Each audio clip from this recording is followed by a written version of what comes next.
Monsieur de la Morinière.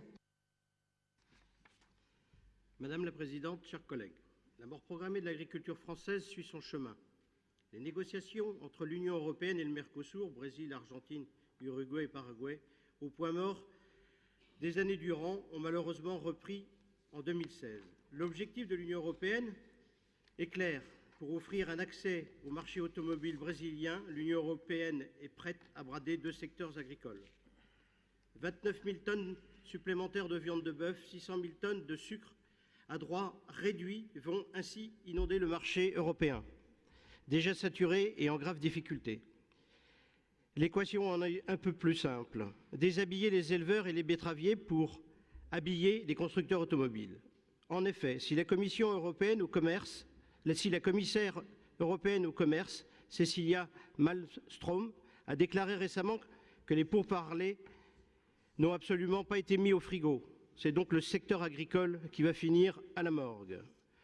Les députés du Rassemblement national au Parlement européen dénoncent l'acharnement de l'Union européenne à brader des pans entiers de son agriculture. Seuls les accords bilatéraux plus protectionnistes pourront remédier à cette logique de marché mondialiste et totalitaire. Dans un autre domaine qui a fait l'actualité il y a quelques jours, il y a également la grogne des agriculteurs. Je veux parler des actions des agriculteurs sur les raffineries pétrolières, notamment sur Alamed. Elles n'ont certes duré peu de temps, mais furent impressionnantes. 300 000 tonnes d'huile de palme vont être raffinées en France, au détriment du colza français produit par nos agriculteurs. Le président Macron et l'Union européenne ayant donné l'autorisation à Total de l'exploiter. Encore une fois, c'est une contradiction entre les paroles et les actes. Madame Lambert, présidente de la FNSEA, n'a pas beaucoup duré dans la manifestation. Encore une opposition de façade pour faire croire aux agriculteurs. Nos hommes politiques nationaux, régionaux, départementaux qui osent parler du réchauffement climatique et de l'écologie ne se manifestent pas en faveur de la planète. Un colza produit sur notre territoire, une huile de palme venant de plusieurs milliers de kilomètres aggrave la déforestation grandissante. Qui ne dit mot consent. Dans le domaine de l'agriculture européenne, ce n'est pas mieux. L'Union européenne, sans l'accord de ses États membres, conclut des accords avec les autres continents au détriment des États membres. Je l'avais dénoncé courant 2017, des contrats établis par les fonctionnaires de l'Union européenne de canne à sucre avec le Vietnam, 15 fois moins cher que celle produite à La Réunion et aux Antilles, raffinée à Nantes. De même, nos élus ont dénoncé un grand flou autour des États généraux de l'alimentation, avec un grand suspense pendant quelques mois, finalement pour accoucher d'une souris. Le président Macron a fait durer les choses pour balader l'opinion publique. Là encore, la profession représentée par la FNSEA s'est fait berner par la grande complicité entre le syndicat et le gouvernement, comme à l'habitude. Par ailleurs, les orientations à l'horizon 2020 de la politique agricole commune, la PAC, ne sont toujours pas très claires à ce jour. Le ministre de l'Agriculture, M. Travers, a fait la promotion de l'agriculture bio en production et dans l'assiette, 50% de bio dans les cantines scolaires. La production de denrées biologiques françaises n'est pas suffisante par rapport à la consommation.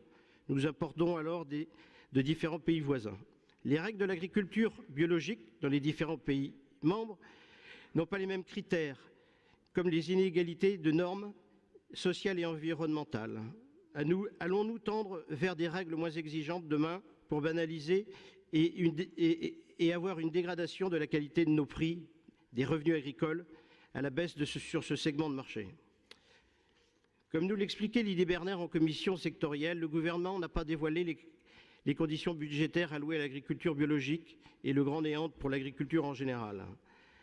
Toujours concernant la PAC, le rapport du Parlement européen sur la réforme post-2020 vient d'être adopté à Strasbourg. Cette première étape envoie la Commission européenne à la position du Parlement sur des orientations souhaitées pour la PAC.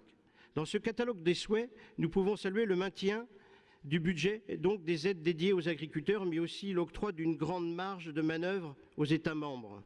Notre groupe ENL a par ailleurs déposé un amendement tendant à stopper l'évaporation des fonds de développement rural, le FEADER, au profit de l'installation des migrants dans la ruralité.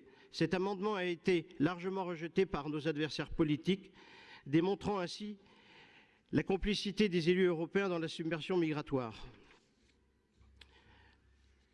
Je prends acte également des appels des élus républicains à ne surtout pas aller à une renationalisation de la PAC, ce qui démontre ainsi leur attachement à la mondialisation et à la financiarisation de l'agriculture qui laisse nos agriculteurs sur le carreau.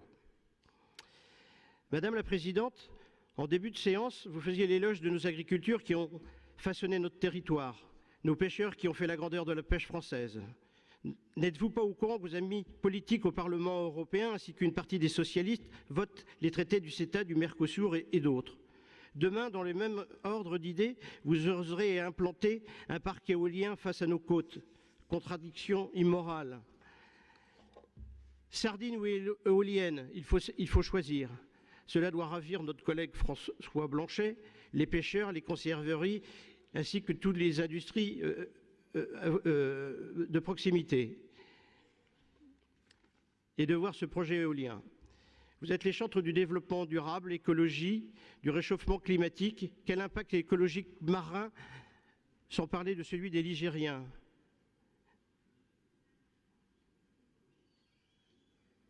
Avec ces décisions, vous êtes en contradiction avec la discussion, sachant que l'élaboration de tous ces matériels se fabrique à l'étranger et profite à des intérêts douteux. Je souhaite aussi aborder le sujet du financement des syndicats agricoles sous forme déguisée de budget dans les commissions, à la communication, pardon, mêlés dans plusieurs rapports. Je rappelle que ce n'est pas aux contribuables ligériens de financer les syndicats, quels qu'ils soient. Globalement, nous souhaitons soutenir notre agriculture en votant les budgets sur les rapports. Le Rassemblement national est convaincu qu'une seule politique agricole nationale est en mesure de sauver notre agriculture, notre industrie agroalimentaire et surtout notre indépendance alimentaire et le rayonnement dans le monde. Madame la Présidente, chers collègues, merci de votre attention. Merci. Je passe à présent la parole à la présidente de commission pour répondre à chacun et chacune de vos interventions. Bien, alors, pour Bruno de la Morinière, on l'a déjà signalé lors d'un vœu, effectivement, n'apportons pas l'agriculture que nous ne voulons pas. Voilà, moi, suite à votre intervention, Bruno. Sur le Brexit, oui, il y a des questions. Le Brexit, c'est 19 milliards d'euros en moins, et notre budget européen, c'est moins 45 milliards dans les annonces. Donc, effectivement, il y a quelque chose qui nous interroge. Bon, concernant les syndicats agricoles, on ne va pas y revenir, la règle est la même pour tout le monde. Je pense que nous avons besoin de syndicats agricoles. Et même, nous avons besoin d'eux d'abord pour discuter avec nous, qu'ils soient gros ou petits, et nous avons aussi besoin d'eux pour tout ce qui est communication autour du métier d'agriculteur.